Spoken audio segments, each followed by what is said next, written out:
ಎಲ್ರಿಗೂ ಗೊತ್ತು. ಸೊ ಇದಕ್ಕಿಂತ ಮುಂಚೆನೂ ಕೂಡ ನೀರಿನ ಬಗ್ಗೆ ತುಂಬ ವಾದಗಳು ನಡೀತಾನೆ ಇತ್ತು, ಕಾವೇರಿ ನೀರು ನಮಗೆ ಅಂತ.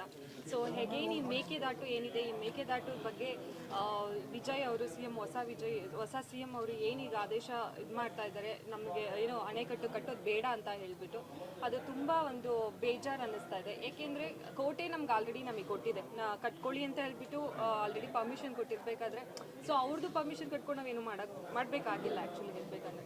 ಇವಾಗ ಏನಾಗ್ತಿದೆ, ವಿಜಯ್ ಅವರು ಈಗ ಮಾಡೋದ್ರಿಂದ ಈ ಕರ್ನಾಟಕ ಮತ್ತು ತಮಿಳ್ನಾಡು ಮಧ್ಯೆ ಒಂದು ದ್ವೇಷ ಅನ್ನೋದು ಬೆಳೀತಾ ಇದೆ. ಸೊ ತುಂಬ ಜನಕ್ಕೆ ಮಿಸ್ಅಂಡರ್ಸ್ಟ್ಯಾಂಡಿಂಗ್ ಆಗ್ತಾ ಇದೆ. ಇವನ್ನ ಕರ್ನಾಟಕದಿಂದ ಹೋಗಿ ಒಂದು ಬಾವುಟ, ಇವಾಗ ರೀಸೆಂಟು ಕೂಡ ಒಂದು ನೋಡಿದೆ, ಯಾರೋ ಒಂದು ಬಾವುಟ, ಕರ್ನಾಟಕ ಬಾವುಟ ಇದೆ ಅಂತ ಕಿತ್ತು ಬಿಸಾಕಿ ಅಂತ.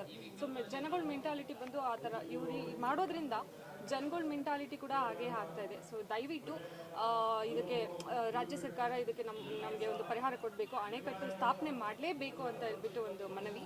ಹಾಗೆ ಯಾವುದೇ ರೀತಿ ಈ ಥರ ಒಂದು ರೈತರ ಸಮಸ್ಯೆ ಆಗಿರ್ಬೋದು, ಇವನ್ ವಾಟರ್ ಸಮಸ್ಯೆ ಆಗಿರ್ಬೋದು, ಯಾವತ್ತೂ ನಾನು ಇದಕ್ಕೆ ನಿಂತ್ಕೊಳ್ತೀನಿ. Thank you.